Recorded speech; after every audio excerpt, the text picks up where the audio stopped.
Winter, 1885, in the Blackwood Valley, Wyoming Territory. A revolver is pointed straight at Abigail Miller's head. The man in the shadows growls, "Who are you?" Abby doesn't flinch.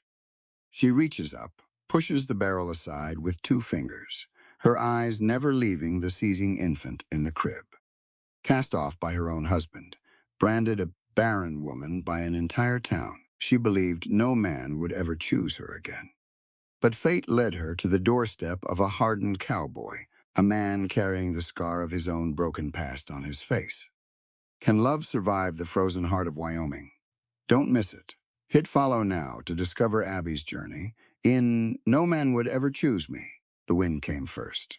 It always did out here. Before the snow, before the ice, before the sky turned the color of a dead fire, the wind arrived like a herald of bad news, screaming down from the Blackwood Mountains, with enough force to peel bark off a pine tree. Abigail Miller had been walking for 6 hours. She knew because she'd counted. When a person can't feel their fingers anymore, counting becomes something to hold on to. 1 step, then another, then another. She'd lost sensation in her toes around the 3rd hour, and somewhere after that, her mind had gone quiet in a way that scared her. Not peaceful quiet, the kind of quiet that means your body is making decisions without asking permission. She almost missed the ranch entirely. The main house appeared through the wall of white, like something she'd imagined, just a dark shape, angular and stubborn against the storm.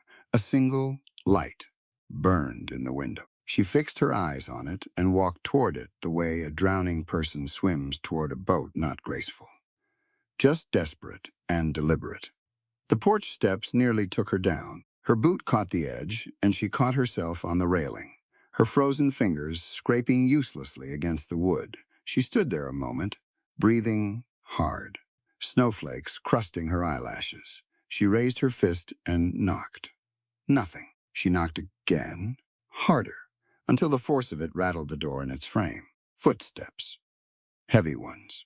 The door swung open, and a man filled the whole frame barrel, chested, gray-bearded, with eyes the color of creek water in November. He looked her up and down the way people look at something they intend to throw away. "Help you?" He didn't sound like he wanted to help her. "I'm here about the housekeeper position." Her voice came out steadier than she felt. She was proud of that. The man's expression shifted from neutral to something closer to contempt. "You? Me. You're the divorcee from Cheyenne." It wasn't a question. The one who sent the letter? Abigail Miller. Yes. He crossed his arms over his chest and leaned against the doorframe. He had no intention of moving. "I've seen your kind before, Miss Miller. City women with soft hands who think frontier life is a romantic adventure. They last about 2 weeks before they're crying to go back to whatever parlor they came from." The wind picked that moment to gust hard, driving a wave of snow sideways across the porch. It hit Abby full in the face. She didn't flinch.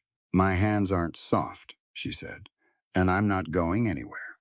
There's a blizzard, in case you hadn't noticed. So either you let me in, or you explain to your employer why his new housekeeper froze to death on his front porch." The old man, she'd learn later, his name was Finch, Ollie Finch, foreman of Blackwood Ranch. For going on 20 years, stared at her for a long moment. Then he stepped to the side. Not warmly, not with any welcome in it, but he stepped aside.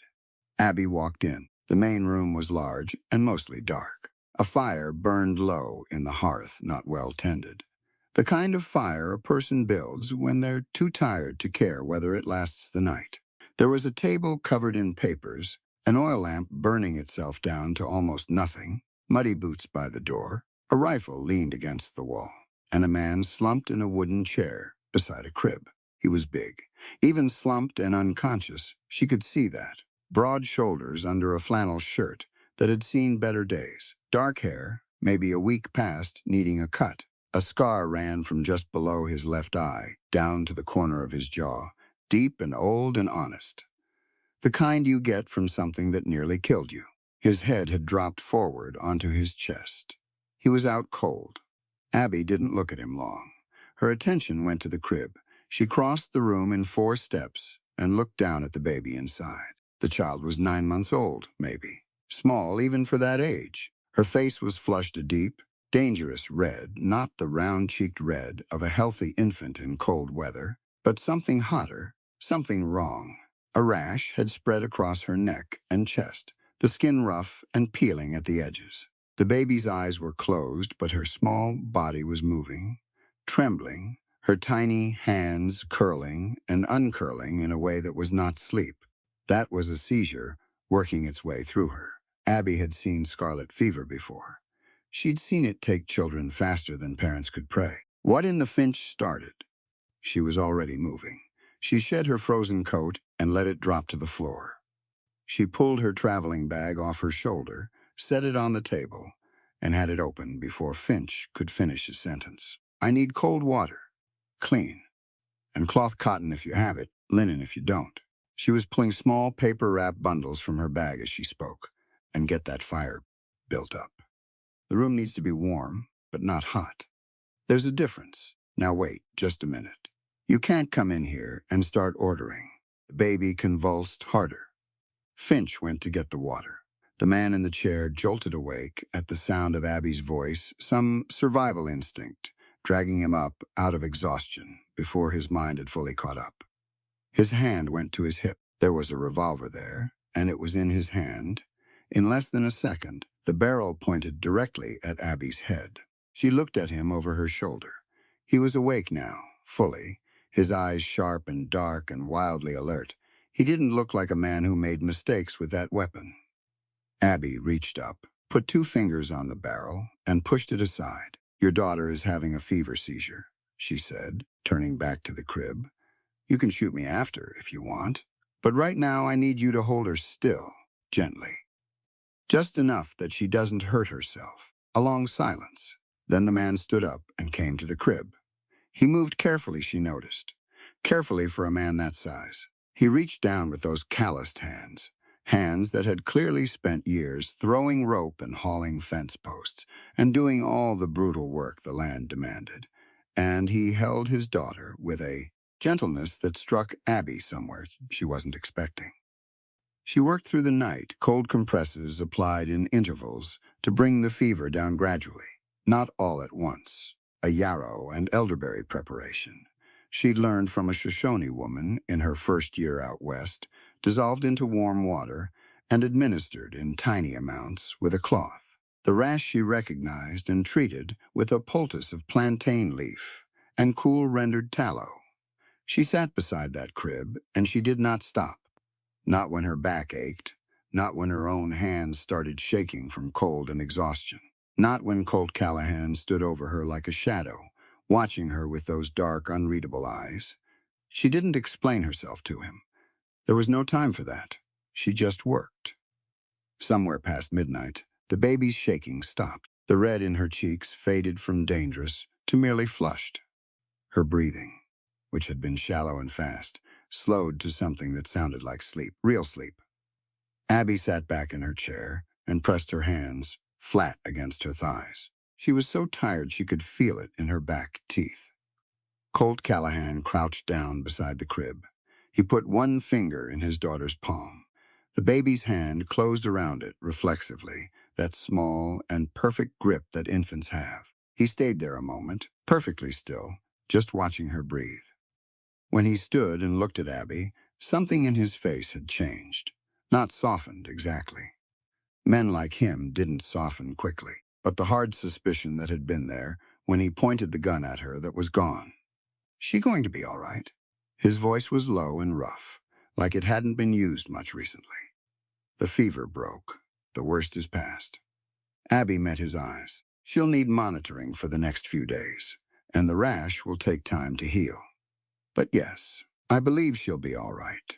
He looked at her for a long moment. Outside, the blizzard screamed against the walls of the house, rattling the shutters, throwing itself against the glass. Inside, the fire burned steady. You're hired, Colt Callahan said. $15 a month. Abby nodded once. She asked for nothing else. That night, she pulled her chair close to the crib, wrapped her coat around her shoulders, and settled in to keep watch until morning. She had learned long ago that proving your value wasn't something you did with words. You did it with what you were willing to stay awake for. Morning came gray and tired over Blackwood Ranch. The blizzard had worn itself out some time before dawn, leaving behind a silence so complete it had weight to it. Snow had drifted up against the south wall of the main house nearly to the windowsills. The pine trees along the ridge stood white and still. The sky was the color of old pewter, flat and low, not yet ready to commit to daylight. Abby hadn't slept. She dozed maybe an hour in the chair beside Hannah's crib, waking every time the baby stirred or the fire crackled too loud. Old habit. She'd spent enough nights nursing sick neighbors back in her former life to know that a fever breaking wasn't the same as a fever being gone. You watched, you stayed. You didn't let yourself relax until the morning light told you there was reason to. Hannah gave her reason just after 6 o'clock. The baby woke slowly, blinking at the ceiling with the vague, wondering expression of infants who have no memory of being sick. Her cheeks were still faintly pink, but the dangerous flush was gone. Her eyes tracked Abby's movement when Abby leaned over the crib. Then she made a sound, not a cry, more of an exploratory noise, a small announcement that she was present and had thoughts about it. Abby laughed before she could stop herself. Quiet, just to herself, but she laughed. She heard boots on the floorboards and looked up. Colt Callahan stood in the doorway between the kitchen and the main room, a tin cup of coffee in each hand. He'd clearly slept at some point a few hours at least, she guessed, from the way some of the deep exhaustion had left his face. He'd also changed his shirt. His hair was still uncut, and his jaw was dark with several days of growth. But he looked like a man who had decided to keep functioning. He held out one of the cups. She took it without a word. They stood on opposite sides of the crib and looked at Hannah together. The baby reached up and grabbed at the air with both fists, apparently delighted by her own hands. "Fever's gone," Abby said. "I can see that," he paused. "She hasn't looked like that in 4 days." Abby drank her coffee. It was strong, almost aggressively, so the kind of coffee that didn't ask permission. She respected that. Finch appeared in the kitchen doorway a few minutes later. Pulling his suspenders up over his shoulders, he looked at the baby. He looked at Abby. He didn't say anything. But something shifted in his expression, a small recalibration. A man doing quiet arithmetic and arriving at an answer he hadn't expected. Then he announced that the stock needed tending, that 2 of the hands had gone home ahead of the storm and hadn't come back yet, and that there was a full day's worth of work waiting for whoever intended to earn their keep on Blackwood Ranch. He was looking at Abby when he said it. She handed Colt her empty cup and went to put on her boots. The work they gave her that first day was not housekeeper's work.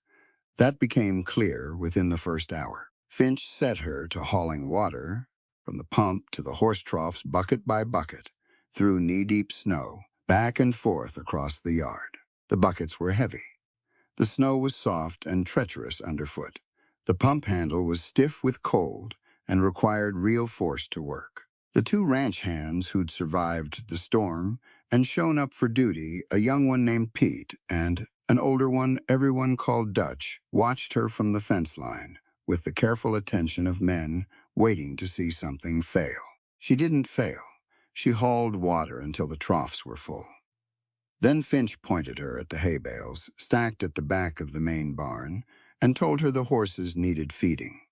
The bales were bound tight and awkward to carry. She figured out quickly that dragging was more efficient than lifting. So she dragged them. Her shoulders burned. Her back talked to her in ways she didn't appreciate. She did it anyway. Pete eventually came over and helped her with the last 4 bales without being asked.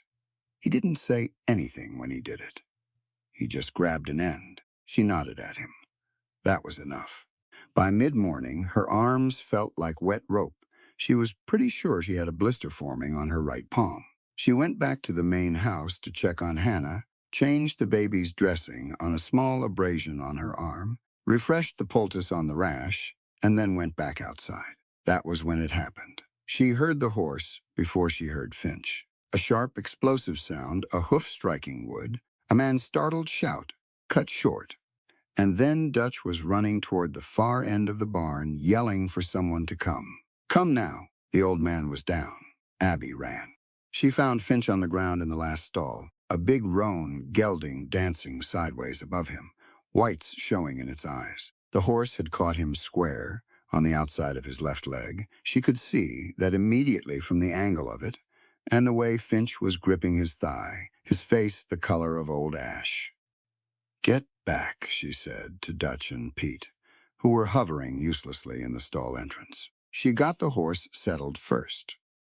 A spooked horse in a small space was a danger to everyone, including the injured man on the ground. She moved slowly, kept her voice steady, got her hand on the gelding's neck, and talked to him until the rolling panic in his eyes subsided, and he let her lead him to the next stall and latched the gate.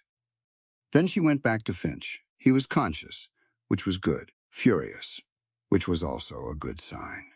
He was telling her in colorful language that he didn't need help from anyone, least of all a city woman who'd been on the ranch for less than 12 hours.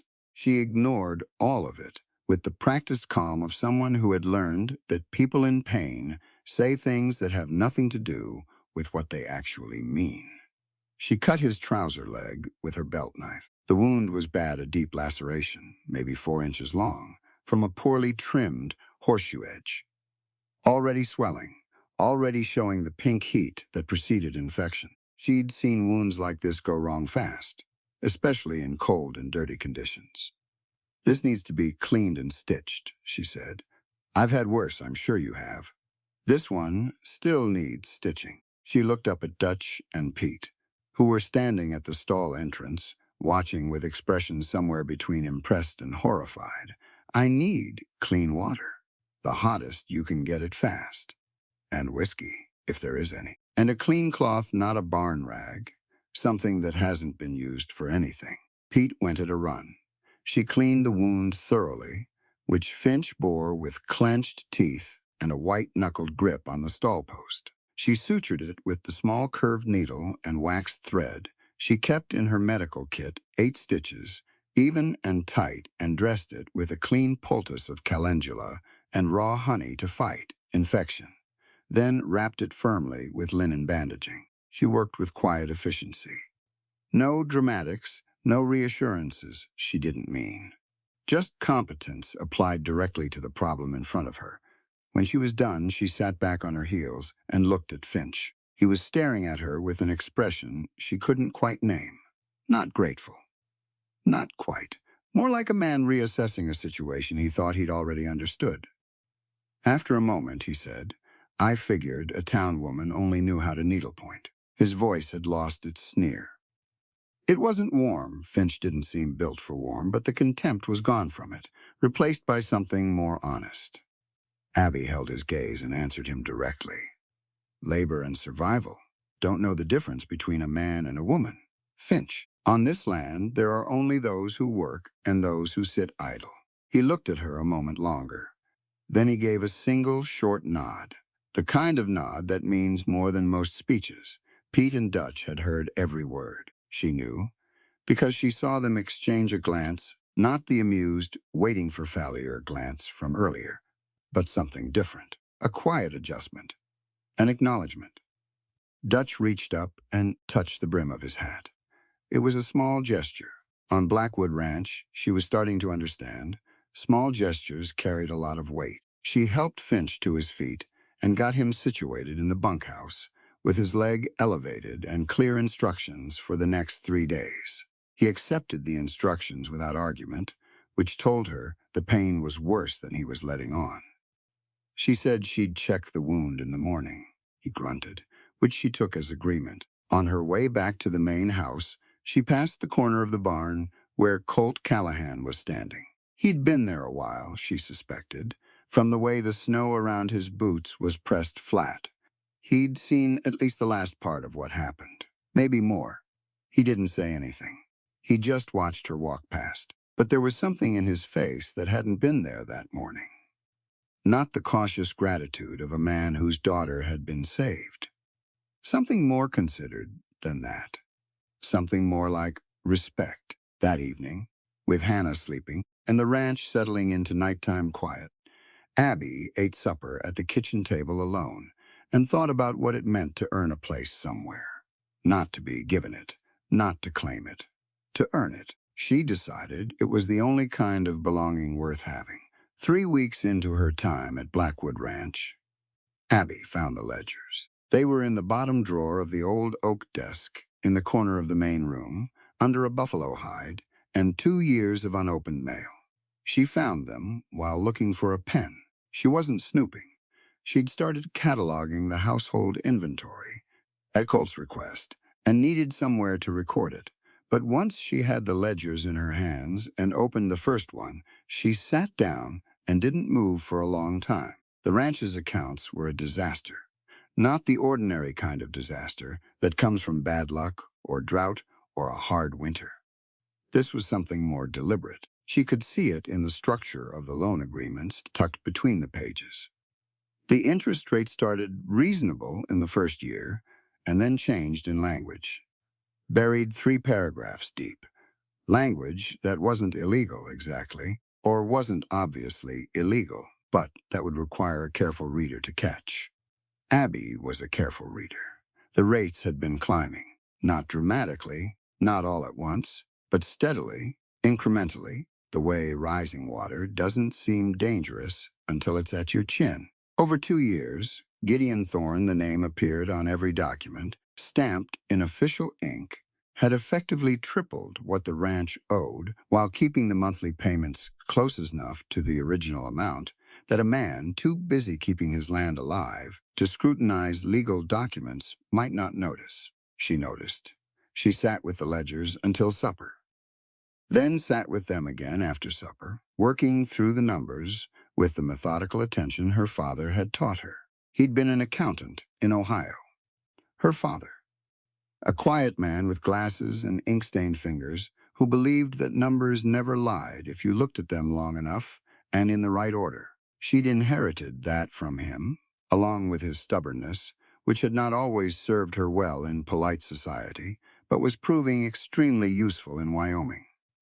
By the time the kerosene lamp on the table had burned down to half, she had a clear picture. It wasn't good.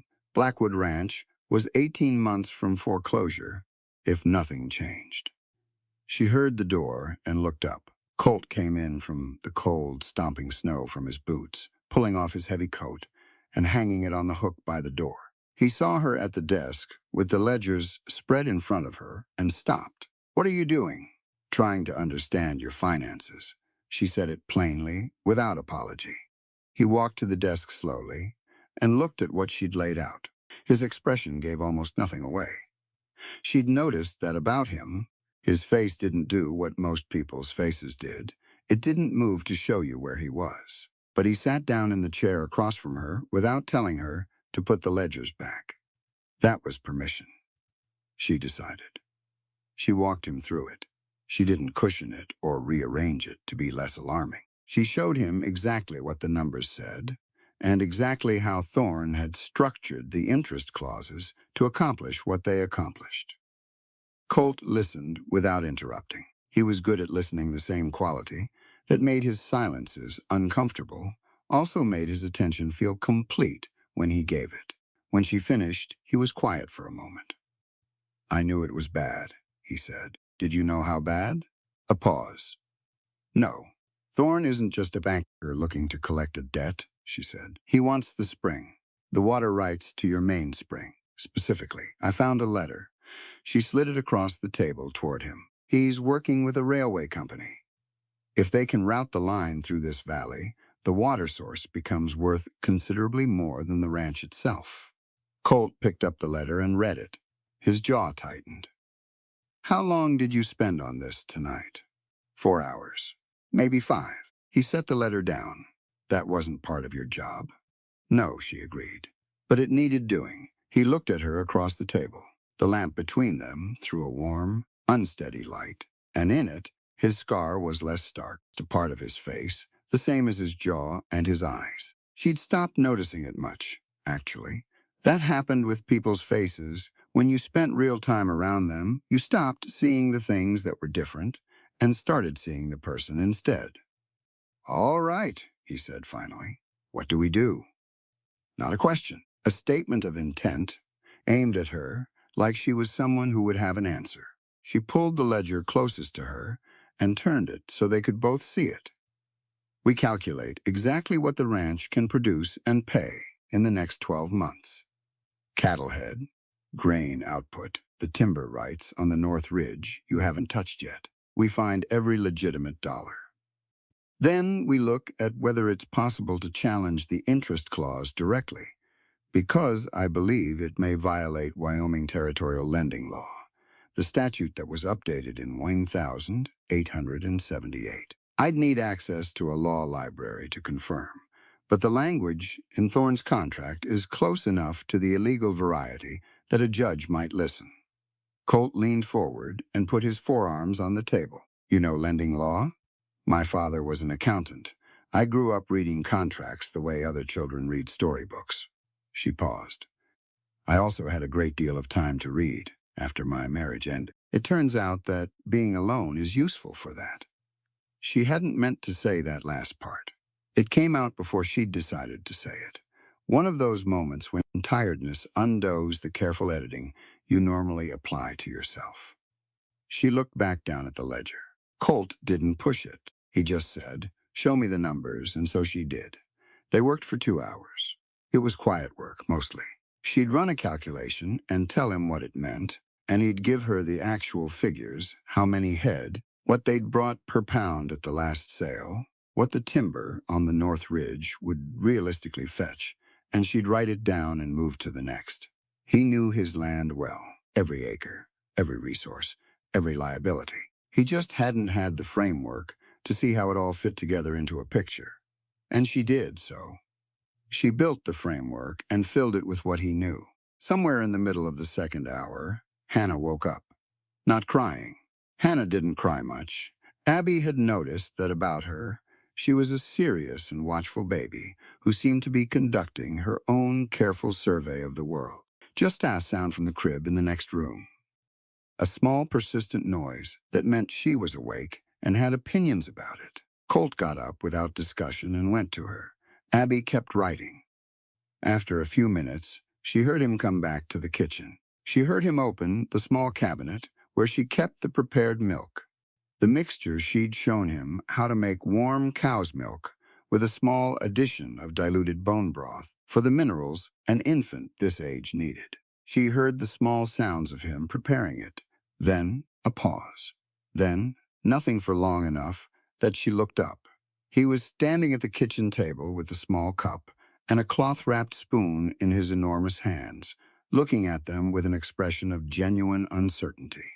His hands, the same hands that handled a revolver without flinching, that threw rope, that had clearly broken bones and mended fences and done whatever the land asked of them, those hands were held perfectly still, looking at a baby's feeding spoon with something close to bewilderment. "She won't take it from the cup directly," he said. "She spits it everywhere." Abby set down her pen. "You have to tip it slowly. Watch her swallow before you give her more. And hold the spoon at the side of her mouth. Not straight in it. Gives her control over the amount."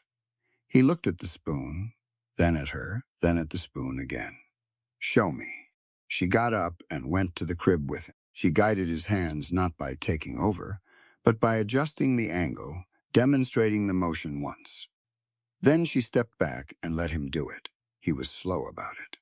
Careful to the point of what someone else might call excessive. But he got the spoon at the right angle and tipped it at the right pace, and Hannah, after a moment of suspicious assessment, accepted it. He gave her the next spoon, and the next. Hannah ate. Colt's whole face changed when she did. Not dramatically, he still wasn't a man built for dramatic expressions, but some held thing in him released, slightly, like a knot loosening by 1 degree. Abby went back to the desk and picked up her pen. She didn't say anything about what she'd just seen. Some moments don't need commentary. They just need to be allowed to exist. They finished the accounting work close to midnight. By then, they had a plan rough, not guaranteed, but built on real numbers and real possibility.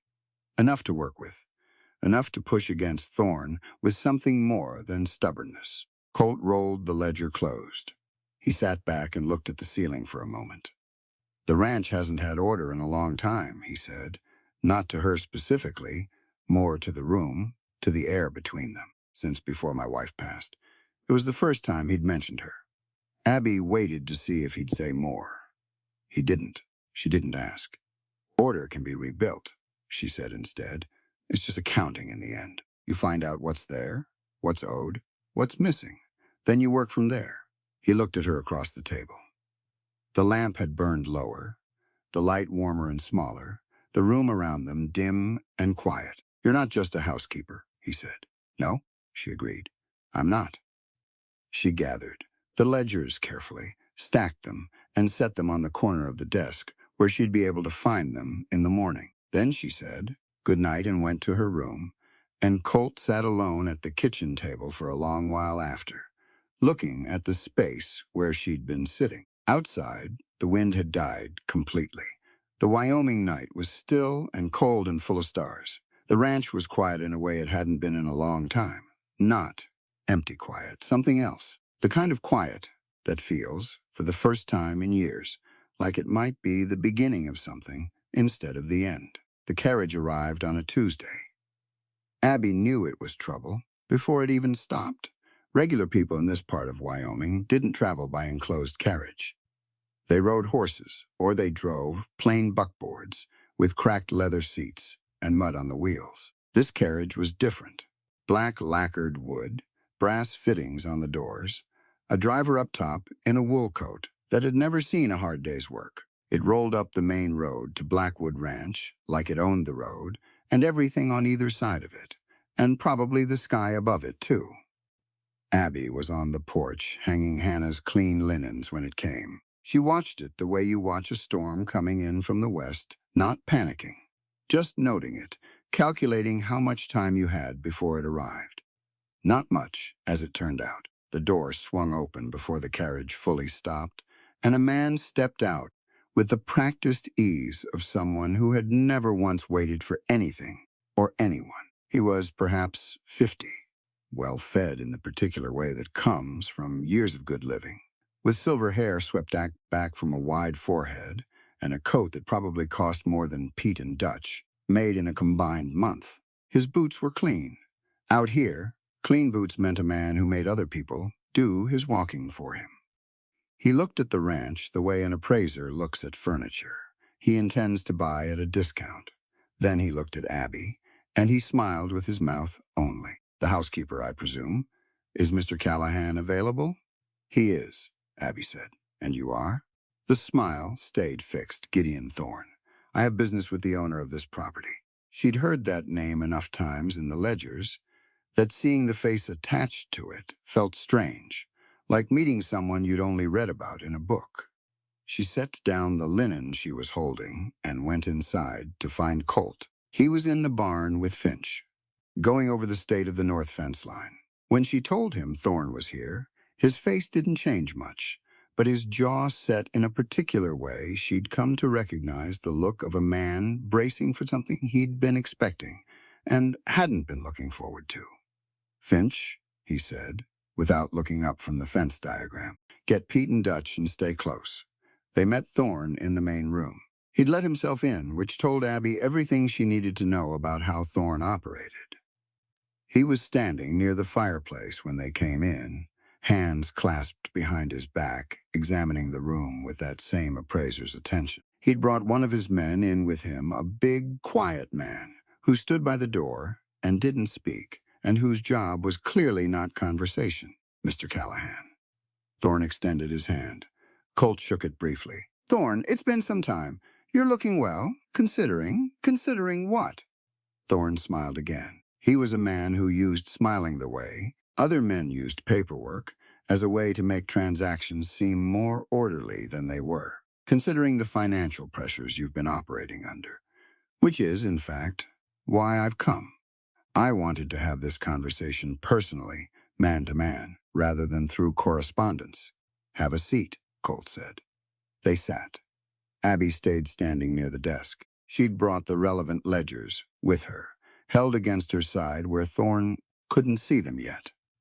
"The situation is straightforward," Thorne said. He produced a document from his inner coat pocket and laid it on the table with the careful gesture of a man playing a card he's been holding for a while.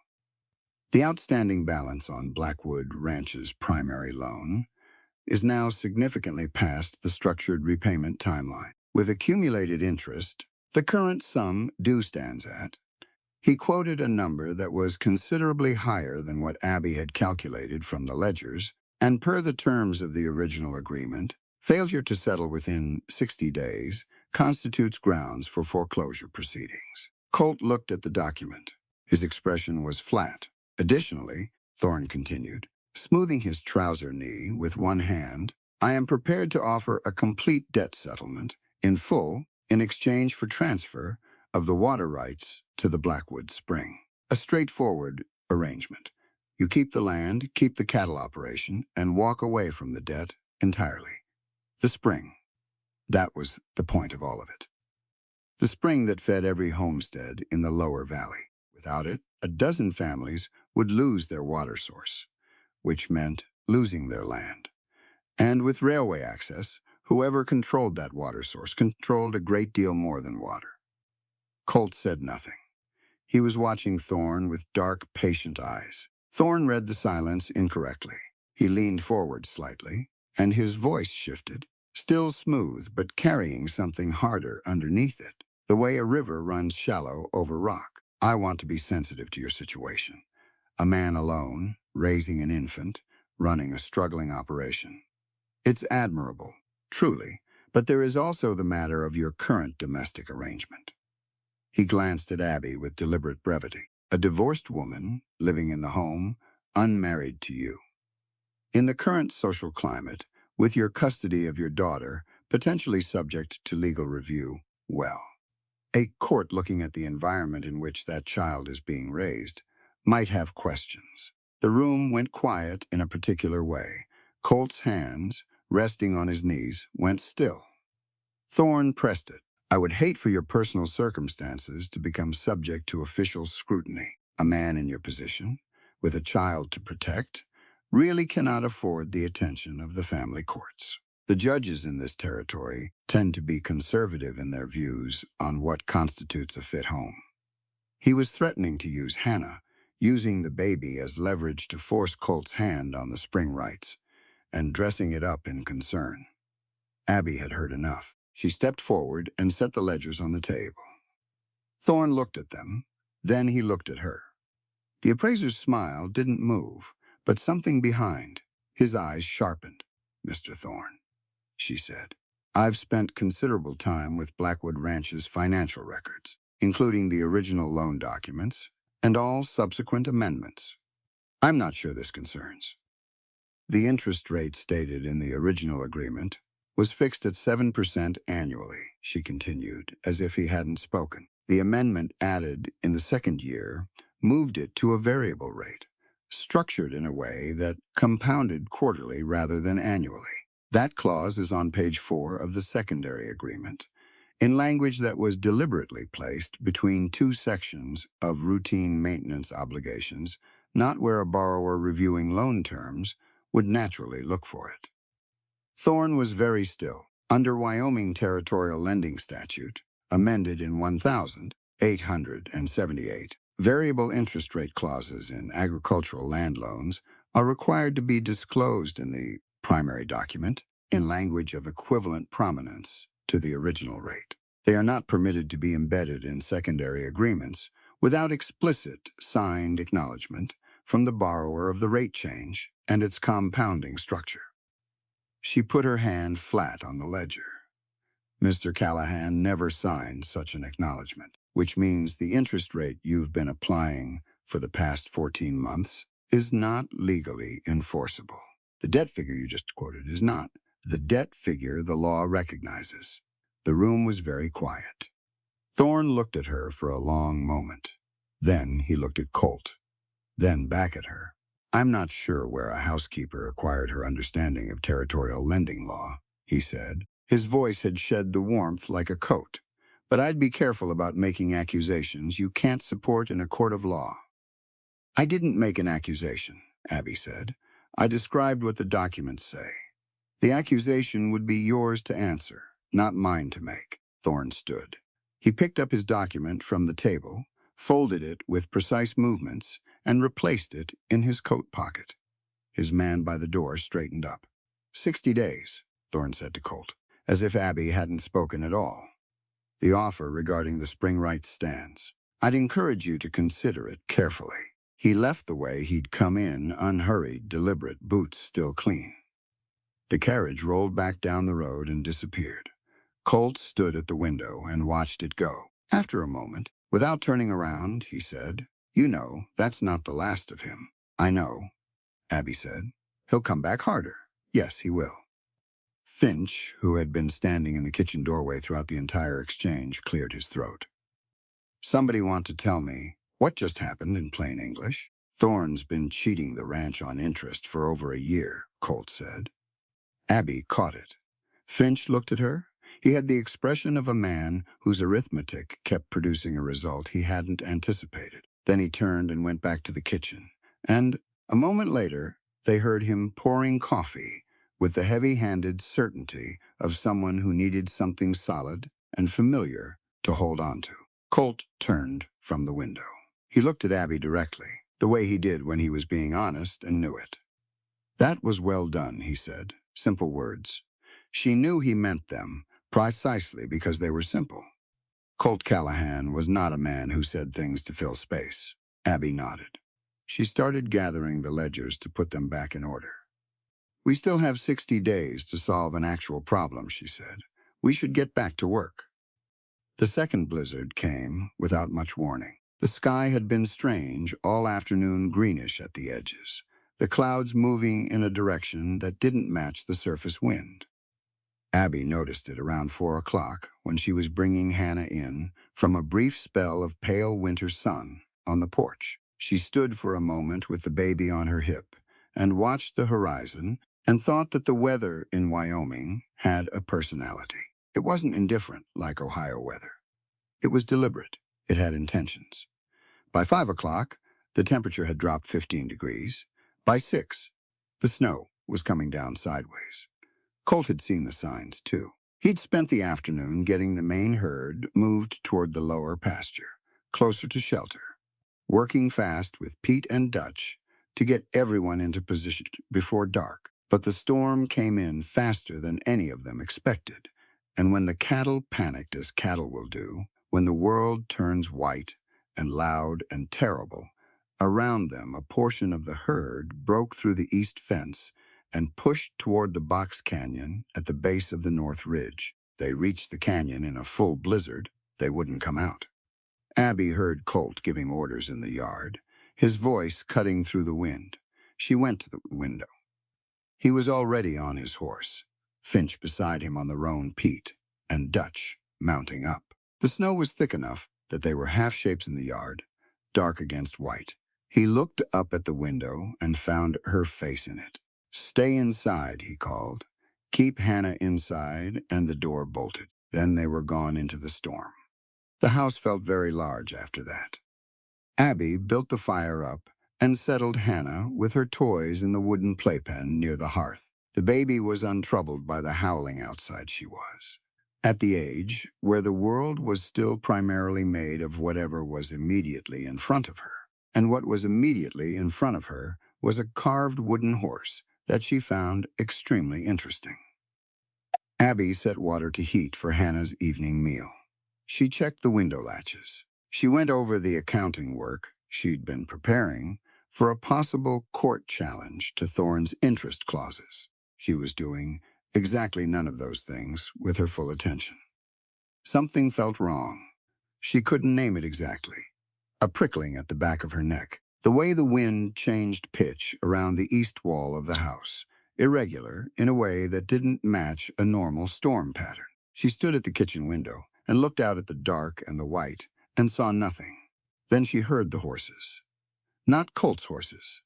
These came from the road, not the pasture. And there were several of them. She went still. Hannah looked up from her wooden horse with an infant's uncanny sensitivity to the sudden stillness of an adult studying Abby's face. The knock at the front door was not a polite knock. It was the kind that means whoever is making it has already decided what happens next, regardless of whether you answer. She didn't go to the door. Abigail Miller. A man's voice, raised over the wind. Open this door. We have a lawful court order. She recognized the voice after a moment.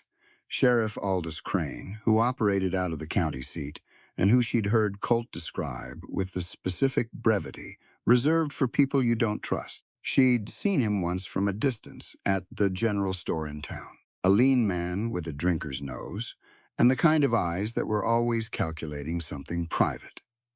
She went to the window instead of the door and looked out. There were 4 of them, Crane, in front recognizable by his badge, even through the snow. 3 men behind him, who weren't deputies. She didn't recognize the badges. They weren't the right shape. And 2 of the 3 had the build and stance of men who were paid not for the law, but for what the law could be made to permit. Thorne's men. She was certain of it. She looked at the paper Crane was holding up toward the window. She couldn't read it from this distance, but she could see the seal on it. Official. Notarized. A court order of some kind. Her stomach dropped. She was still trying to think clearly when the door came in. They hadn't waited for her to open it. One of Thorne's men simply put his shoulder to it, and the bolt held for one moment and then didn't. Cold air and snow, and 3 large men poured into the main room.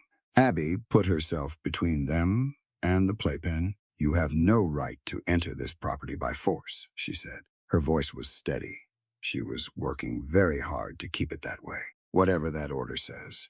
Forced entry without the occupant's consent. Order of the Circuit Court, Crane said, holding up the document. He had the uncomfortable authority of a man who knows the paper he's holding is fraudulent, but also knows it will accomplish its purpose before anyone figures that out. Temporary removal of the minor child pending investigation into the fitness of the home environment. Step aside, Miss Miller. She's not going anywhere in this storm. Abby didn't move. That child is 9 months old. You cannot take an infant into a blizzard. Step aside. She didn't. One of Thorne's men moved around her left side while her attention was on Crane. She turned to block him, and the second one came from the right, and she fought them, genuinely fought, not just protested. She got her elbow into someone's ribs hard enough to feel it, and kept herself in front of the playpen for longer than should have been possible for one woman against 2 large men. But there were 2 of them. Hannah was lifted from the playpen, and the sound the baby made, startled, confused, reaching back toward the warmth she'd just been pulled from, was one Abby knew she would hear for a long time. She got past the man holding her back. She didn't think about it. She just moved. She was halfway to the door, almost had her hand on the man carrying Hannah, when someone shoved her hard from the left. She hit the doorframe with her shoulder and spun and went down into the snow. On the porch, her palm catching the edge of the step on the way. She looked up through the snow. Crane was coming down the porch, steps past her. The man with Hannah was already at the carriage, a second carriage she hadn't seen, smaller, waiting in the road. The other men were moving quickly, their purpose accomplished, retreating before the storm could make the road impassable. The third man paused at the corner of the yard and set fire to the secondary barn. He did it with the casual efficiency of someone who'd done it before. A lantern, already lit, arcing through the dark onto the dry hay stacked against the east wall. The fire caught immediately in the wind, spreading across the old wood with terrible speed orange light blooming against the white dark of the storm. Abby tried to get up. Her shoulder was screaming. Her hand was bleeding from the step's edge. She got to one knee, and then the cold and the pain and the shock of the last 10 minutes caught up with her body all at once, and she went back down. She was lying in the snow watching the barn burn when she heard the horses. Colt's voice came before she could see him calling her name through the storm, hard and urgent. Then hoofbeats, then boots on the porch steps, and his hands on her shoulders, turning her over carefully. She looked up at his face. Snow on his hair, his coat soaked through, his eyes, those dark, usually unreadable eyes, wide, with something she'd never seen in them before. "Hannah," she said. It came out barely above a whisper. "They took her. Thorne the sheriff, it was Thorne's men. They had a court order. I couldn't." She watched his face go through something complex and terrible, and then go very still. He turned and looked at the burning barn. Then he looked at the road where the carriage had gone. Behind him, Finch and Pete and Dutch had pulled up, their horses blowing hard. They took in the burning barn, the empty house, Abby on the ground. "Colt," Finch said. His voice had none of its usual gruffness. The name. Just a man telling another man that the next few minutes would matter. Colt stood up. He looked at Pete and Dutch. "Get the barn. Stop what you can." He looked at Finch. "You're with me." He looked down at Abby, briefly. Long enough for her to understand he was not leaving without knowing she was upright. She got to her feet. Her shoulder was bad and her hand was worse, and the cold had gotten into her bones in the time she'd been down. But she got to her feet. "I'm going with you," she said. He looked at her face. He seemed to weigh something. "Can you ride?" Yes. They rode into the blizzard. Behind them, the burning barn lit the Wyoming dark like a signal fire, orange and fierce against the white. Ahead of them, somewhere in the storm, was Hannah. And Colt Callahan was not a man who let things he loved disappear into the dark without coming after them. The storm didn't care about any of it. It didn't care about Hannah or the burning barn or the fraudulent court order folded in a corrupt sheriff's coat. It just kept coming, pushing sheets of snow across the road, burying the carriage tracks almost as fast as they were made. Abby rode with her head down and her injured hand gripped around the reins, and her eyes fixed on the two dark shapes ahead of her Colt and Finch, riding hard into the white. She was a competent rider, not a natural one, not the way people who grow up on horseback are natural, but competent. She'd learned out of necessity, the same way she'd learned most things. She kept up. The tracks were fading fast. Colt followed them by instinct as much as sight. Reading the road the way someone reads a familiar text, knowing where it bent, where it dipped, where a heavy carriage would have to slow.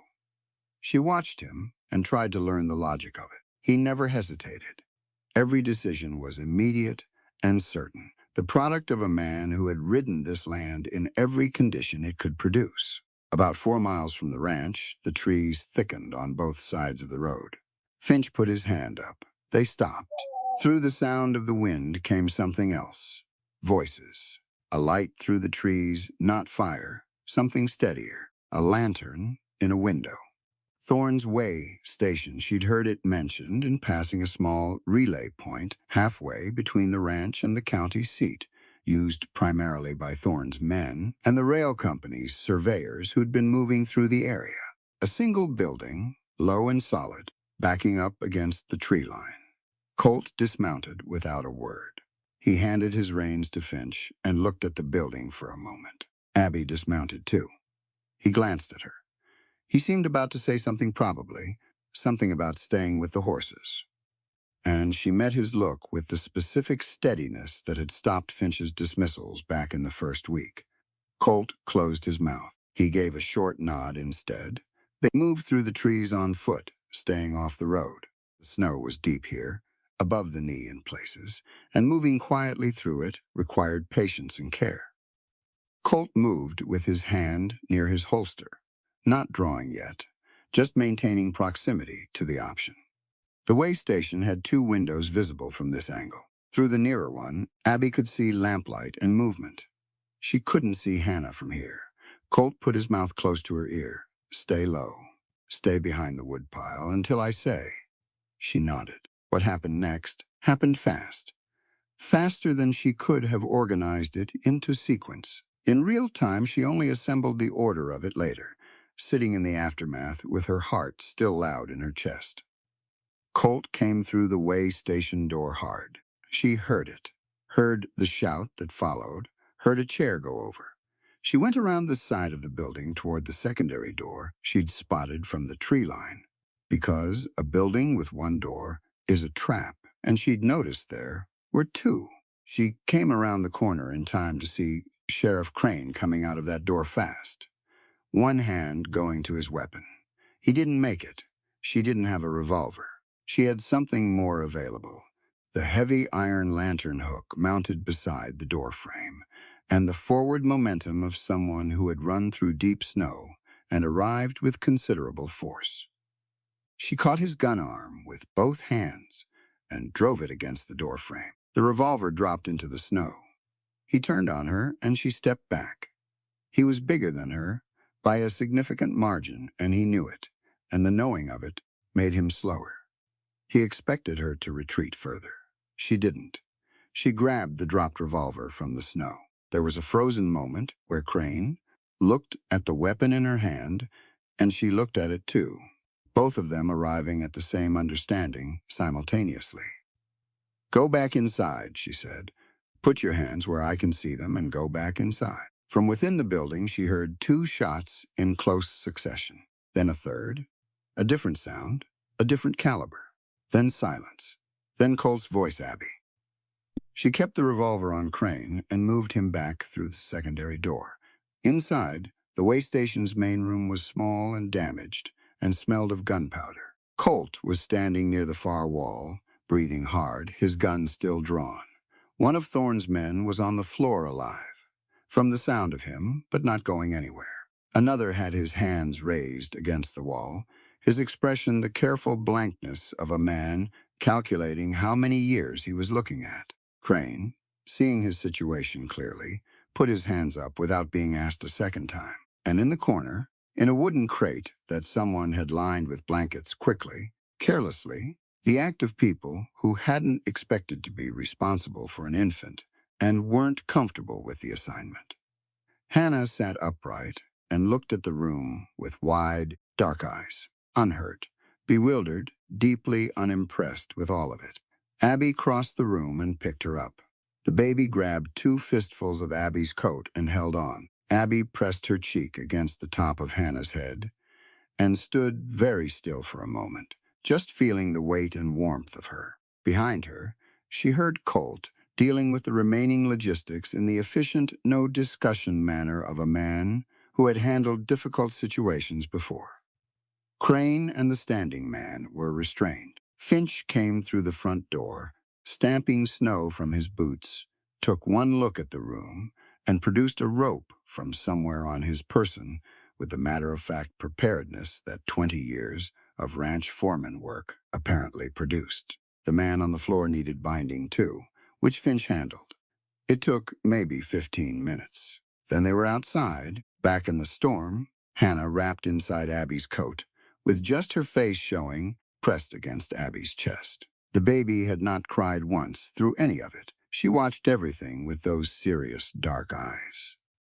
Colt's eyes, Abby had always thought, and seemed to file it away under her own private accounting of how the world worked. On horseback, riding back through the blizzard, with Hannah secured and warm against her, Abby started shaking. It came up through her body from somewhere deep and involuntary. Not fear exactly, because fear had been present and manageable during the action. It had a job to do, and it had done it. This was the aftermath of fear, the thing that arrives when the emergency is over and the body realizes what it spent in the last 2 hours and demands to be acknowledged. She controlled it. She didn't let it reach her hands or her grip on the reins, but it moved through her, and in the middle of it came something else. The memory of Crane's voice at the door, investigation into the fitness of the home environment. Her name would be investigated. Her background would be pulled apart. Her marriage, her divorce, the public disgrace of standing in front of a congregation while a man she had loved stood at the pulpit and told everyone assembled that she was barren and cursed, that God had made her incomplete as judgment for sins she had never committed, that she was not a real woman, that he was releasing her the way you release a broken tool you've finished trying to fix. That was what they would find. And it would destroy Colt's custody case. She was certain of it, the way you're certain of arithmetic, not with feeling, but with the cold, clear logic of numbers that only add up one way. A divorced woman, publicly shamed, living on a widower's ranch. The very thing Thorne had weaponized in their meeting. A court looking for reasons to remove Hannah from Colt's custody would not need to look hard if Abby Miller's past became part of the record. She thought about Hannah's hands in her coat. She thought about Colt's face when he'd found her in the snow, the things she'd seen in his eyes that she hadn't been able to name. She thought about all of it, and then she went somewhere very quiet inside herself and started carefully and with great precision to fall apart. She didn't let it show. Not on the ride back, not while they got the horses settled, not while she handed Hannah to Colt and went to her room under the guise of needing to see to her injured hand. Not while she sat on the edge of her bed in the dark, and the storm screamed outside the window, and she stared at the wall. She pulled her carpet bag from under the bed. She began, slowly and methodically, to pack it. She told herself it was the right thing, the honest thing, the thing that would protect Colt and Hannah from the consequences of her presence, the same way she'd protected Finch's wound from infection, by cleaning it thoroughly even when that hurt, because leaving it untreated would hurt worse. She told herself this was not running, that there was a difference between retreat and strategy, that sometimes removing yourself from a situation was the clearest-eyed choice available. She almost believed it. Her carpetbag was half full when she heard the floorboard in the hallway. The specific one, third from her door, that always announced someone coming. She'd learned all the sounds of the house in the weeks she'd been here. She knew exactly which floorboard it was and what it meant. She kept packing. The knock on her door was quiet. It wasn't Finch's knock. Finch knocked like he was trying to alert people in the next county. This was measured. 2 knocks, then silence. Abby. Colt's voice low and even. She didn't answer. The door opened anyway. He stood in the frame with the lamplight from the hallway behind him, and he looked at her, sitting on the bed with the half-packed carpet bag, and he looked at the bag for a long moment without saying anything. Then he looked at her face. She looked back at him steadily. She'd decided she wasn't going to flinch or apologize or make this into something theatrical. She was a practical woman. She would explain her reasoning practically, and she would leave, and that would be the end of it. He came into the room and leaned against the wall opposite her, crossing his arms over his chest. He wasn't blocking the door, she noticed. He wasn't cutting off her exit. He was just present, solid and patient, waiting. "Where are you going?" he said. Still not a question. He did. That turned questions into statements when the answer seemed obvious enough that asking felt like pretending. "It would be better for you if I left." She kept her voice level. When Thorne pursues the custody challenge, and he will pursue it, what happened tonight will make him angrier, not less determined. They'll investigate the household. My background will be part of that investigation. I know that. Then you understand why.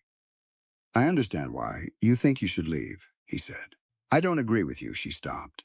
He pushed off the wall and stepped forward. He stopped in the middle of the room, close enough that she had to look up at him. He didn't sit, didn't crouch to her level, just stood there at his full height with his arms uncrossed now, looking at her with that directness he had that most people couldn't sustain. "Tell me what's actually in your background," he said. "Not what you think. I'll think of it. What's actually there." The window rattled in its frame, snow against the glass.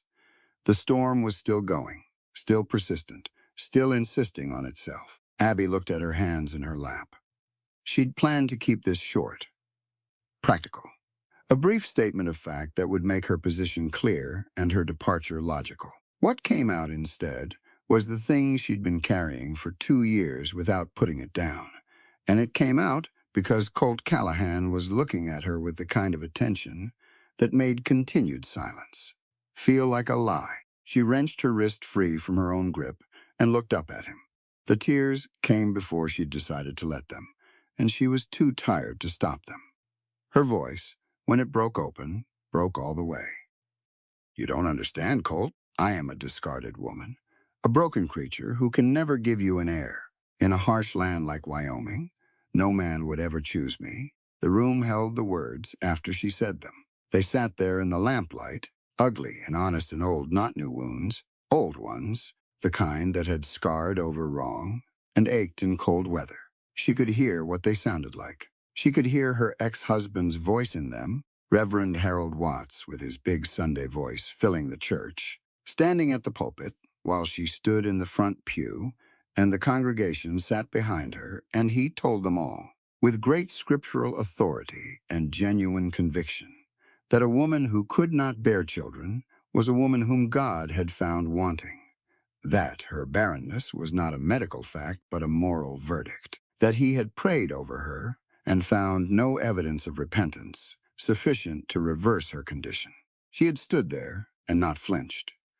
She had picked up her coat and walked out of that church and kept her back straight all the way to the door because she refused to let them see her fall apart. She had cried exactly once, alone in the room above Mrs. Ellery's boarding house, and then she had packed her bag and left Cheyenne and started the work of becoming someone who didn't need the approval of a congregation to justify her own existence. She thought she'd left those words behind.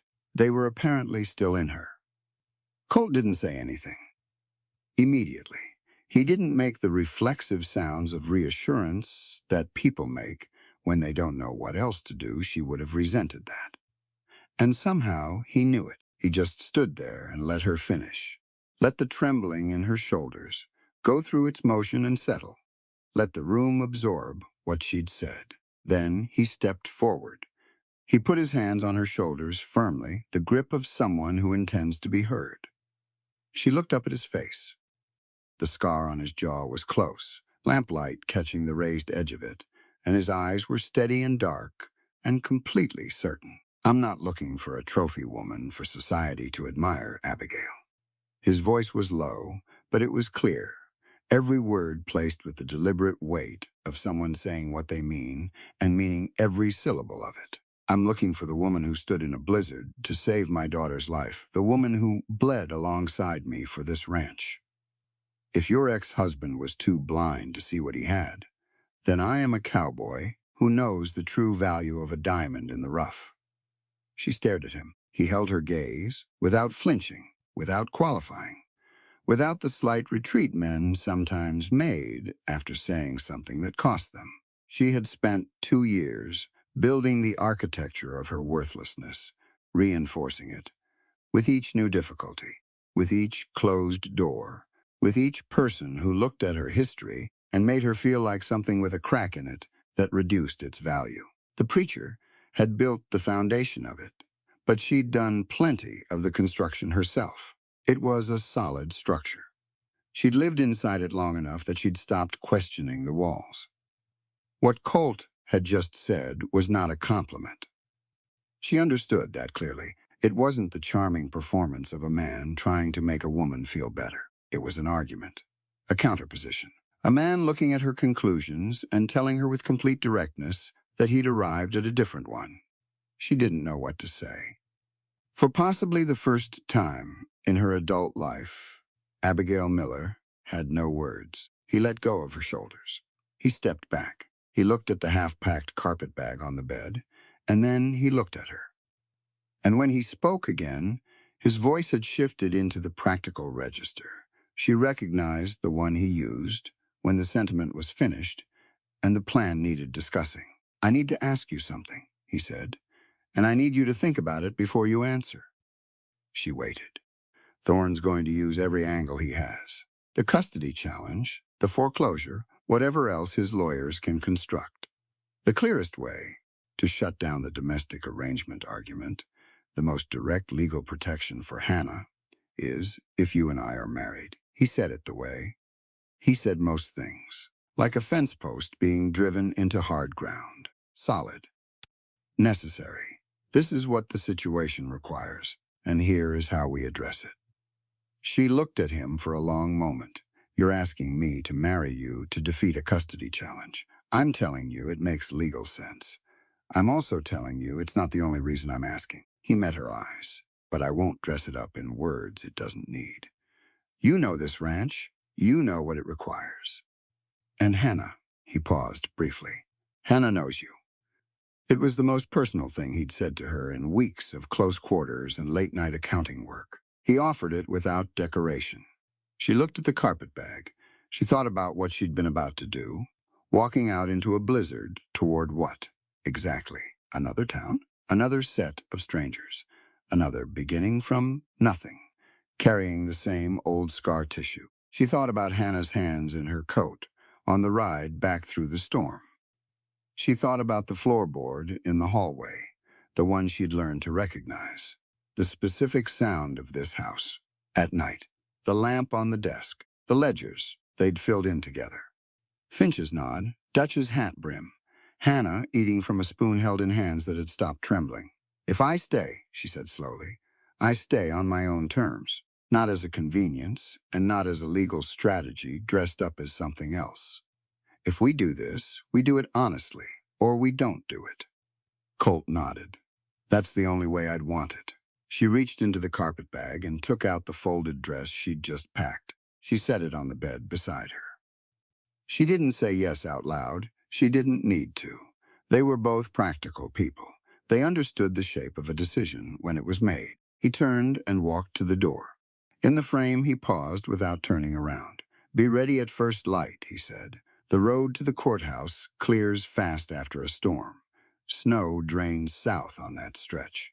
She almost said something. Almost made a remark about the relative romance of the situation.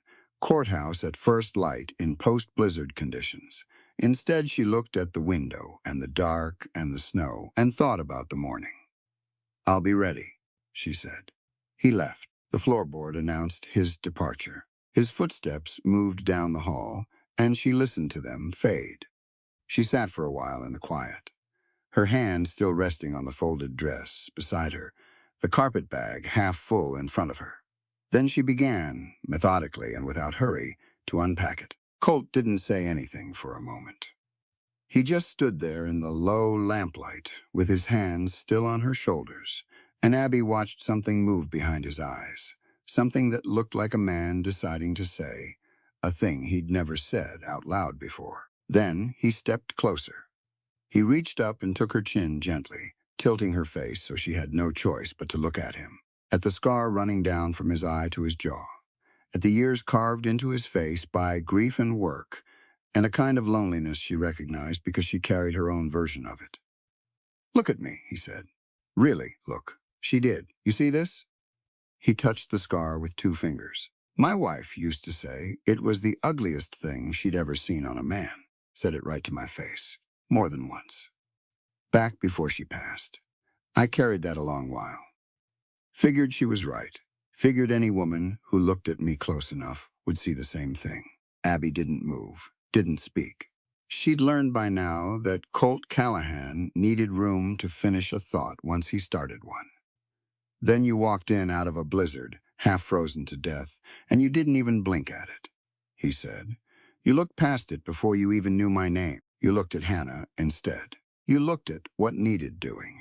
He let go of her chin and took her hand instead. The one with the cut across the palm from the porch step, and he held it careful, like it was something that mattered to him, whether it healed right. I'm not looking for a trophy woman for society to admire, Abigail, he said, low and even uncertain. I'm looking for the woman who stood in a blizzard to save my daughter's life, the woman who bled alongside me for this ranch. If your ex-husband was too blind to see what he had, then I am a cowboy who knows the true value of a diamond in the rough. Abby's breath caught somewhere in her chest and stayed there, 2 years of a preacher's voice ringing in her ears, telling a congregation she was broken. 2 years of believing that a woman who couldn't bear a child was a woman nobody serious would want. And here was a man with a scar on his face and calluses thick across his palms, telling her the exact opposite, and meaning every word of it the way he meant everything, plain and without decoration. She didn't cry this time. She was too tired for more tears, and besides, this didn't feel like a moment for crying. It felt like a moment for standing up straight. Say it again, she whispered. So I know I heard you right. I'll say it as many times as you need me to. He squeezed her hand. You're not broken, Abby. You're the strongest thing that's ever walked onto this ranch. She nodded. Just once. That was enough for both of them. The storm outside was finally losing its strength, the wind dropping from a scream to something closer to a low, tired moan. Colt looked toward the window, then back at her. Get some rest, he said. I meant what I said about first light. Wear something warm. It's a long ride to the courthouse, and Judge Hollis doesn't like to be kept waiting. He left her room and closed the door soft behind him. Abby sat on the edge of the bed a long while, looking at the folded dress she'd set beside the half-packed carpet bag. Then, slow and deliberate, she began to unpack the rest of it. She hung her spare blouse back on its hook. She put her medical kit back on the shelf where it belonged. Item by item, she put her life back where it had been before fear told her to run from it. By the time she finished, the wind outside had gone almost silent. Morning came clean and bright, the kind of sharp blue sky that follows a hard storm like an apology. Snow lay heavy and undisturbed across the yard, catching the early sun until it looked like the whole ranch had been dipped in glass. Colt had the wagon hitched before Abby came downstairs. Finch stood by the porch rail, with Hannah bundled against his chest, looking about as comfortable holding an infant as a man holding a stick of dynamite. But he held her steady all the same. You clean up decent, Finch said to Abby, and from him that counted as high praise. You're not so bad yourself, old man, he grunted, which she now understood was Finch's version of a laugh. The ride to town took the better part of 2 hours, the wagon wheels cutting fresh tracks through untouched snow. Pete and Dutch rode alongside, having appointed themselves witnesses without being asked. Nobody talked much. There wasn't much left that needed saying out loud. Everything that mattered had already been said the night before, in a small room by lamplight, between two people who didn't waste words on things they already understood. The town courthouse was a squat brick building at the end of the main street, its steps swept clear by someone with more diligence than most. Word travels fast in a small territory, and by the time Colt helped Abby down from the wagon, a modest crowd had already gathered on the courthouse steps. Neighbors, a few homesteaders from down the valley, who depended on Blackwood water and had heard, one way or another, what had happened the night before. Judge Hollis was a heavy-set man with silver spectacles and the patient, unhurried manner of someone who had married a great many people in a great many kinds of weather. He looked at Colt, looked at Abby, looked at the baby in Finch's arms, and nodded, like the whole scene made perfect sense to him. Let's not stand around freezing, he said. Come on inside. The ceremony was short. No flowers, no music, just the plain wood-paneled courtroom and a handful of witnesses standing close together for warmth as much as sentiment. Abby stood in her best dress, her hand cold in Colt's, her hair still damp at the edges from where snow had caught in it, on the ride over. When the judge turned to Colt and asked the question, his voice carried clean through the room. Do you, Colt Callahan, take this woman to be your lawful wedded wife, to share in all property and devotion? Colt looked directly into Abby's eyes.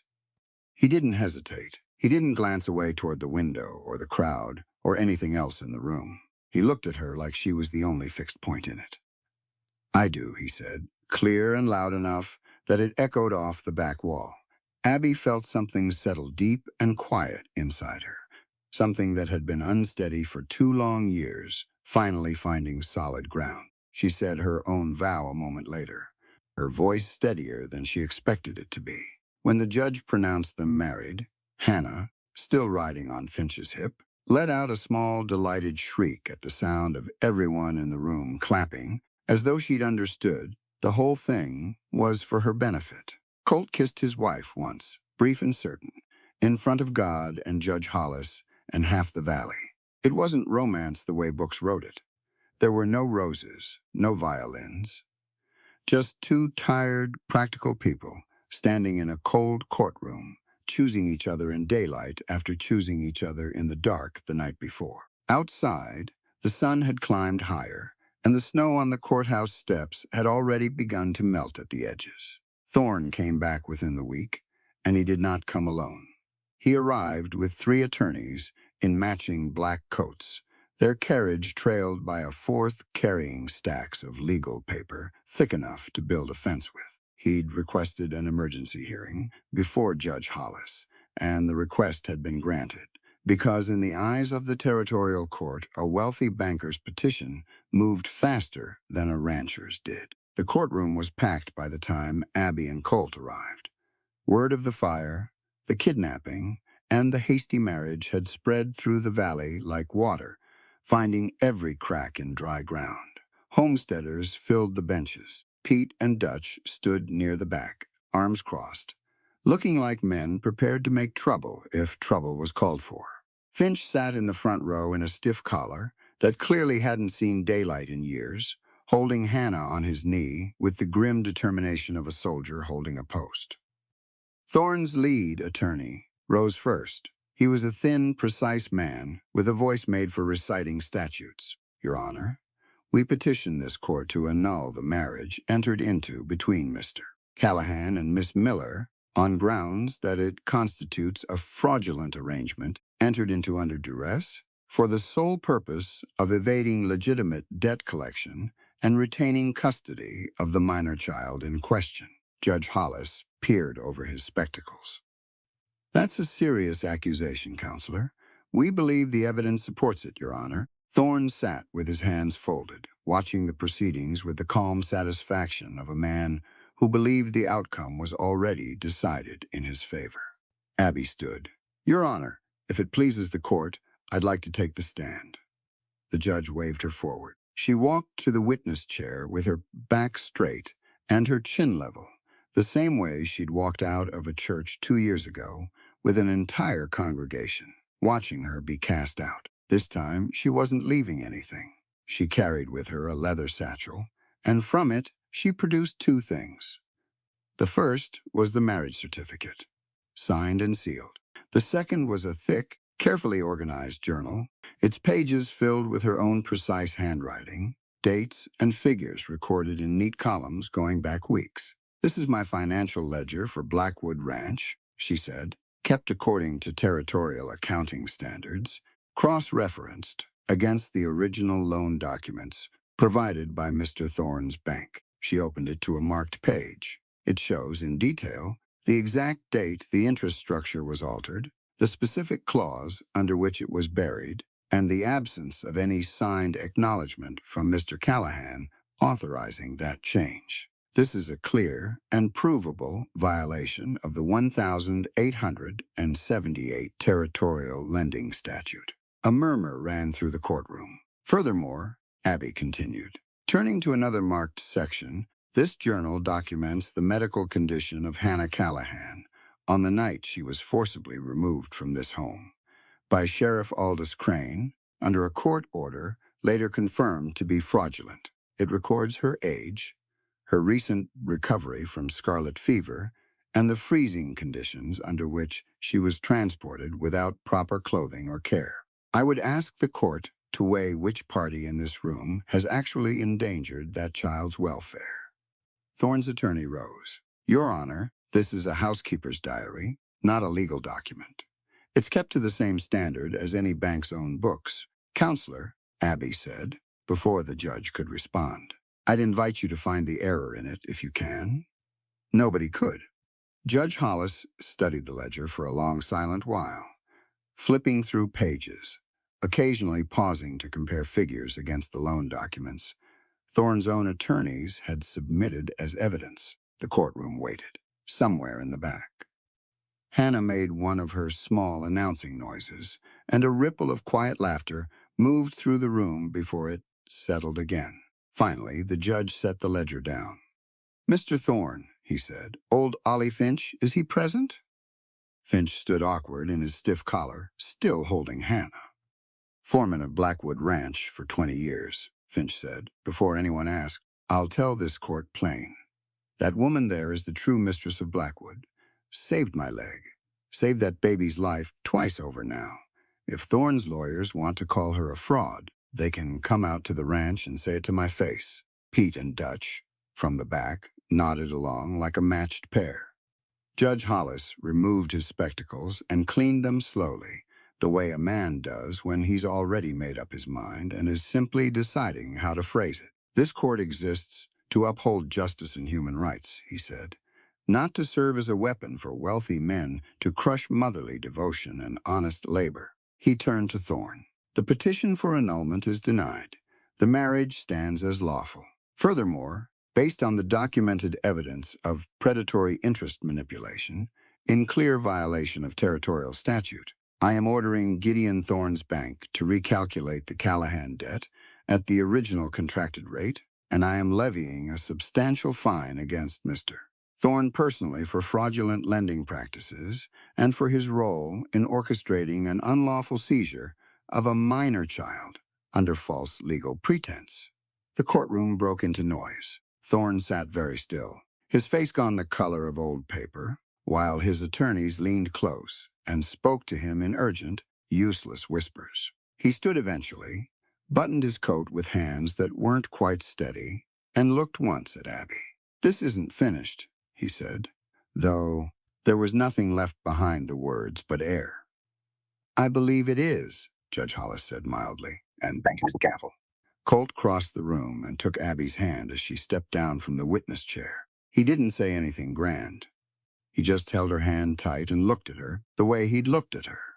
The morning Hannah's fever broke, like something important had just been confirmed that he'd already suspected was true. A year turned the valley from white to gold. By the time summer settled fully over Blackwood Ranch, the wildflowers had come up thick along the fence lines, and the creek ran high and clear from the spring thaw. The scars of that winter had mostly faded, the burned barn rebuilt with new timber that still smelled faintly of pine sap when the sun warmed it. The spring itself ran differently now than it had before. Colt had made good on a decision he and Abby had talked through together, sitting up late one night, not so different from all those nights over the ledgers. The water that fed Blackwood's cattle now ran on, unclaimed by any railway company, down through the valley to every homestead that needed it. Families who had once eyed the ranch, with the particular wariness people reserve for those who hold power over something they need, had started showing up, instead with baskets of vegetables, offers of labor, small gestures of a community deciding slowly to trust itself. Finch liked to say the valley finally had some sense knocked into it. He said it usually while accepting a second helping of pie from whichever neighbor had brought one by that week. On a warm afternoon in late July, Abby stood on the porch with a basket of wet laundry against her hip, watching Hannah toddle across the yard on unsteady legs, chasing after a chicken with the single-minded fury only a one-year-old can summon. The child had Colt's dark hair and Colt's serious eyes, but she laughed easy, and often in a way her father was only now learning to do himself. Hannah tripped over her own feet, sat down hard in the grass, considered crying, and decided against it. She got back up, spotted Abby on the porch, and came running instead, arms out, her small boots slapping against the dirt. She reached Abby's knees and wrapped both arms around them, tipping her head back to look up with the same wide, dark, unimpressed gaze she'd had as an infant lying in a crate in a way station, sizing up the whole world and finding it acceptable. "Ma," she said, clear as anything. Abby set the laundry basket down without thinking twice about it. She crouched and picked Hannah up, holding her close, and for a moment she didn't trust her voice enough to answer. It was the first time the word had come out whole and certain, not just a baby sound that resembled it. Abby had heard it building for weeks, in pieces, in half-formed attempts. Hearing it land clean like that, aimed right at her, undid something in her chest that 2 years of a preacher's cruelty had never quite managed to touch. "That's right," she finally said, her voice thick. "That's right, sweetheart. I'm right here." Colt came around the corner of the house. A moment later, his shirt sleeves rolled up from an afternoon spent mending fence, sweat and sun on his face. He stopped when he saw them, and whatever he'd been about to say, he let go of it. He crossed the yard instead and came up behind them, wrapping his arms around both his wife and his daughter at once. Hannah squealed and reached one hand out to grab a fistful of his shirt, holding on to both her parents at the same time like she meant to keep them there permanently. The sun was dropping low over the Blackwood Mountains, throwing the whole valley into a warm, golden light that caught the dust in the air and made even the fence posts look like something worth painting. Somewhere behind them, Finch was hollering at Pete about a gate left open, and Dutch was laughing at both of them. And the whole ordinary noise of the ranch carried on the way it did every evening now. Abby leaned back into Colt's chest and closed her eyes for a moment, just feeling the weight of the two people holding on to her. She thought about the woman who had walked in out of a blizzard a year ago, half frozen, certain that no man alive would ever want a woman the world had already thrown away. She thought about how far that woman had walked since then, not away from anything this time, but toward it. The West was a hard place. It didn't forgive weakness, and it didn't hand out mercy for free. But it turned out to be something else, too. Something Abby hadn't expected to find in a land this unforgiving. It was a place where a rejected woman could stand up straight again, where a grieving man could learn to open his hands instead of keeping them closed around a gun, where a family could be built out of nothing but grit and honesty and the plain decision to choose each other, morning after morning, for the rest of a life. Colt pressed his mouth against the top of her head. "Home," he said quietly, like he was only now getting around to naming it. Abby smiled, Hannah warm and solid between them, the golden light settling soft over Blackwood Meadows. "Home," she agreed, "and that's where we leave Blackwood Ranch. Golden light settling over the valley, a family standing together in the kind of quiet that only comes after a long, hard winter. But before we go, I want to sit with you for a moment and talk about what this story was really about, underneath all that snow and gunpowder and courtroom drama." Abigail Miller walked onto that ranch, believing something a lot of us have believed at one point or another. She believed that one man's cruelty was the truth about her worth, that because a preacher stood at a pulpit and called her broken, she must actually be broken. That's the thing about shame. It doesn't need to be true to take root. It just needs someone with a loud enough voice and enough power over you to say it convincingly, and enough silence around you for the words to settle in and build a house you start living inside, without ever questioning the walls. But here's what Abby's story reminds us of. Your worth was never up for a vote. Not her ex-husband's vote. Not a congregation's vote. Not even the vote of a whole unforgiving territory that told her a soft-handed city woman had no business surviving out west. She proved her value the same way most of us actually prove it in real life. Not through a single dramatic moment, but through the quiet, unglamorous decision to keep showing up. To haul the water buckets. To stitch the wound. To stay awake by the crib one more hour when every part of her body wanted to rest. Worth isn't declared. It's demonstrated, one hard choice at a time, and Abby demonstrated hers over and over until even the most stubborn skeptics on that ranch had no choice but to see her clearly. And Colt, in his own quiet way, teaches us something too. He'd spent years believing his scar made him unlovable, that grief and hardship had used him up. It took someone looking past the damage to remind him that the things we consider our flaws are very often just proof of what we survived. He didn't fall for Abby because she was easy or polished or convenient. He chose her because she was real, because she bled alongside him, because she looked at a broken ledger and a burning barn and a corrupt sheriff and never once backed down. That's not a fairy tale kind of love. That's the kind that's actually built to last, forged in real difficulty, rather than borrowed from a storybook. Maybe the biggest lesson Blackwood Ranch leaves us with is this. The people who try to convince you that you are lesser, whether it's an ex-husband, a predatory banker, or simply your own tired mind at 2 in the morning, they are very often wrong, and they are very often counting on you, never finding out how wrong they are. Abby could have kept running. She had every reason to. Instead, she chose to stay and fight for a home, a family, and a version of herself she'd almost stopped believing in. There is real courage in that. The same courage available to anyone willing to unpack that carpetbag one more time and stay. If this story moved you, stuck with you, or reminded you of your own quiet battles, let us know in the comments. And don't forget to like, subscribe, and turn on notifications so you never miss the next chapter of the American West brought to life. This story is a work of historical fiction. All characters, events, and dialogue are products of the author's imagination, created for entertainment purposes, and any resemblance to real persons, living or dead, or to actual events, is purely coincidental.